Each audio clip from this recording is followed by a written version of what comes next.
Je suis Mariam Doumbia, j'ai 23 ans et je suis comédienne de doublage. En effet, comme je suis née à Ania, dans la sous-préfecture de Bongouanou, à la maison, en ce moment, il n'y avait pas vraiment de route pour aller jusqu'à Bongouanou pour faire accoucher une femme. Donc, vu qu'elle était déjà à thème, je suis née à la maison. Et j'ai été mise au monde par des matrones. Des matrones qui m'ont fait mettre au monde avec ma maman. Donc voilà, quand je suis née toute noire. En général, les bébés naissent clairs. Mais moi, je suis née toute noire. Et il y a une des matrones qui a sorti comme ça, qui a dit à ma maman, on n'a jamais vu un bébé naître noir. Ton bébé, c'est pas un être humain. C'est un génie. Donc il faut le faire partir. C'est-à-dire me tuer. Donc ma maman a dit comme ça, si j'ai pu mettre au monde un génie, c'est que moi-même je suis un génie. Belle réponse de la part de votre maman. Très très belle réponse, j'ai envie de dire. Après elle a dit, donc je vais élever seul mon génie si vous ne voulez pas m'aider. L'atmosphère à la maison avec papa, maman, ça allait.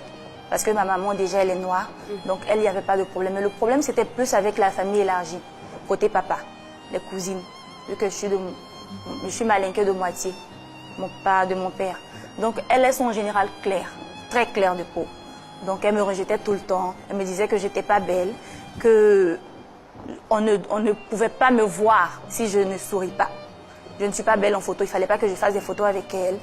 Il fallait que je sois toujours dans mon coin parce que... C'est déjà toute petite. Hein? Déjà toute petite, c'était comme ça. C'était tout le temps des railleries, des moqueries, la noire, minuit. Tout, c'était mon surnom, ça, minuit. Et à l'école?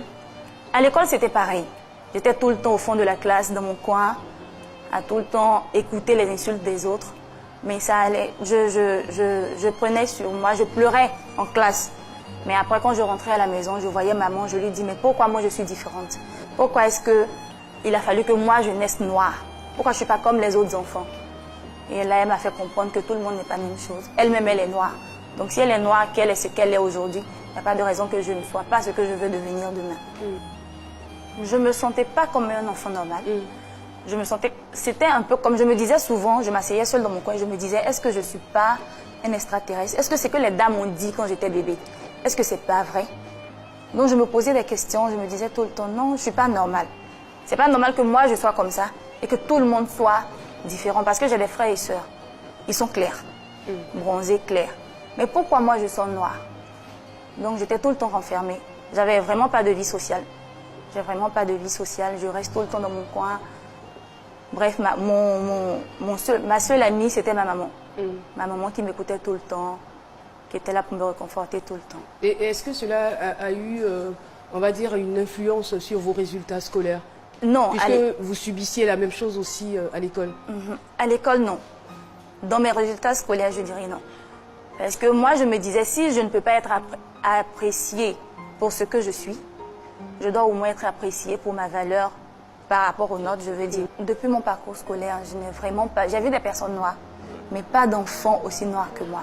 Et quand j'étais petite, j'étais encore plus noire. Votre degré de noirceur était un peu trop pour... un peu trop. Et quand il y a du soleil, c'est encore plus grave.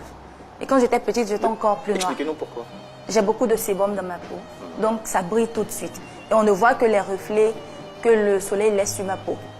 Donc en fait, quand c'est comme ça fait comme si c'est un plâtre noir avec de la brillance. Donc tout de suite, on me dit « Oh, tu es trop noir ». J'ai commencé à me forger un moral tout d'abord quand j'ai perdu ma maman en terminale. Parce qu'elle me répétait tout le temps que je devais rester telle que j'étais, qu'il ne fallait pas changer de couleur de peau. Donc après, je l'ai perdue, je me suis dit que c'était sa dernière volonté et que je n'avais pas changé de peau, de couleur de peau pour qui que ce soit, juste pour ma maman. Et après, la beauté, c'est venu plus tard. Parce que j'ai subi beaucoup de rejet. J'aime tout ce qui a trait à la mode, tout ce qui est fashion et tout ce qui est cinéma. Donc je me suis inscrite dans une agence d'hôtesse, d'accueil. Et comme ça, nous sommes partis, nous étions 10 filles. Il y avait 7 filles claires, il y avait 3 filles noires. Mais parmi les filles noires, j'étais la plus noire. Et on nous avait demandé de nous mettre en jean noir, de porter un haut parce qu'on allait porter des t-shirts. Et quand on est arrivé, le directeur, et celui qui nous a emmenés n'était pas vraiment le directeur. Le directeur est venu et il a dit, mais pourquoi tu me recrutes cette fille claire? Tu me recrutes que 7 filles, c'est ce qu'il a dit. Et le démarcheur a dit, non, j'ai recruté 10 filles, que les 3 filles noires font partie. Il dit, non, mais c'est pas possible. Celles-là vont accueillir qui? Surtout, regarde celle même qui est en blanc, parce que j'avais mis un haut blanc. Regarde celle même qui est en blanc. Tu veux faire peur aux clients? Celle-là va accueillir qui? Retourne-moi ces filles noires-là et ramène-moi de belles filles. Et mon ami est venu vers nous. Il nous a pas expliqué de la manière dont le directeur avait dit. Il nous a simplement dit non, on a atteint le quota, j'avais mal compté et tout. Et moi, comme c'était mon ami, je l'ai approché. Je lui ai dit que j'avais bien entendu ce que le directeur a dit. Il a dit qu'on était trop noirs. Et il m'a indexé. Il m'a dit que je faisais peur. Et ça... Et vous l'avez pris comment? Ça, vraiment, ce sont des trucs... Quand tu vas en société, ce sont des trucs qui ne se disent pas. Tu ne m'aimes pas, tu me dis, ok, retourne, je retourne tranquillement. Tu ne vas pas me dire que je fais peur aux gens. Donc après, à la maison, on comprend votre douleur, mais vraiment, il faut vous calmer parce qu'aujourd'hui, j'ai envie de dire, ça, c'est du passé. Aujourd'hui, c'est-à-dire quand on va parler des plus belles filles de la Côte d'Ivoire, on citera votre nom parce que vous avez été deuxième dauphine d'un concours de beauté.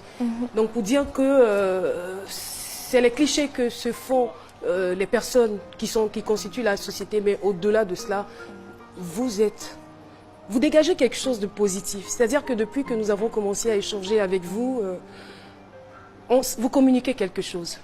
Ça, c'est déjà bon. Le teint, le reste, les attributs et autres, ça vient après. Donc, vraiment, continuez de sourire et de nous raconter votre belle histoire. Donc, voilà, même dans la cour à la maison, je ne prenais pas les bébés des voisines parce qu'elles estimaient que j'effrayais leur bébé. Donc, j'étais tout le temps dans mon coin, tout le temps, avec ma maman. Je ne la quittais pas. J'étais tout le temps avec elle. C'était comme ça. Et j'ai vécu comme ça pendant longtemps. Pendant très longtemps même. Merci. J'ai vécu comme ça pendant très longtemps même. Donc après, je me suis dit, vu que... Je veux qu'on revienne quand même à l'anecdote que vous venez de nous donner. Je veux dire, puisque vous aviez un penchant pour la mode, est-ce qu'après cet épisode-là, vous décidez de tout abandonner ou vous persistez pour dire que j'ai ma place? Sincèrement, j'ai abandonné. Je ne me suis plus inscrite dans ces histoires d'hôtesse, de concours et tout. J'ai abandonné carrément. Mais après, j'ai vu à la télé, j'ai vu des célébrités qui étaient noirs et qui se sont fait une place. Donc je me suis dit, au fond de moi, je vais suivre mon rêve, mais je ne vais pas aller jusqu'au bout. Je vais rester parce que j'aime pas le rejet en fait. Tu peux me rejeter. Voilà, tu peux me rejeter. Mais la manière de rejeter fait que le rejet fait plus mal. Voilà, donc je me suis dit, non, non, non, je ne vais plus réessayer. Là, c'était en 10 filles, parmi 10 filles, 12 avec les deux messieurs. Mais et si c'était sur un plateau? C'était devant la nation ivoirienne. C'était devant le monde entier. Comment j'allais me sentir? Donc, c'est sûr. Et comment est-ce que vous avez réussi aussi à vous inscrire à ce concours de beauté-là? Puisque déjà, on vous avait... C'était calé dans votre tête, je le suppose, à cause de ce que vous avez vécu, toutes ces histoires, que vous n'étiez pas belle. Mais on vous dit, il y a un concours de beauté et vous allez vous inscrire. Ça s'est passé comment? Je ne me suis pas inscrite moi-même. D'accord. J'ai une amie, ma meilleure amie, mon amie d'enfance, qui a vu le concours et qui m'a appelée. Elle m'a dit, ah ben tiens, il y a un concours de filles noires et tout. Je lui ai dit, non, c'est pas la peine. Je vais aller, ils vont m'insulter encore, c'est pas la peine. Elle m'a dit, bon, ok, je t'ai déjà inscrite pour ton information. La dame va t'appeler. Donc après, la dame n'a pas appelé. Elle-même, elle a rappelé. Ou dit, ouais, j'ai inscrit une candidate, elle va venir. Donc elle m'a accompagnée. Quand je suis arrivée, j'ai vu plein de filles noires. Je me suis dit, non mais tiens. Mais malgré ça, les filles ont trouvé que j'étais la plus noire encore.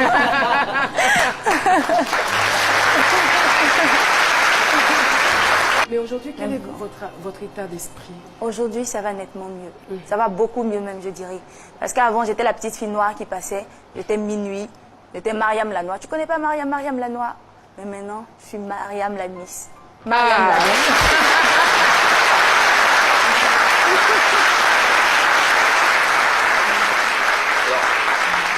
Est-ce que la somme de toutes ces frustrations, je dirais passées, inspire chez vous un élan, un engagement? Vous avez envie de prendre position, de militer pour une cause, au-delà de ce concours qui vous a porté à ce niveau-là? Bien sûr. Je veux vraiment, vraiment que les filles s'acceptent. Parce que tout part de l'acceptation de soi. Le problème n'est pas la dépigmentation ou autre chose. Tout part de l'acceptation de soi. Une fois que tu t'es accepté, tout ce qu'on dira à côté va te passer sur le corps. Et moi, la dépigmentation n'a jamais été une option. Mais heureusement, vous avez eu beaucoup de chance par rapport au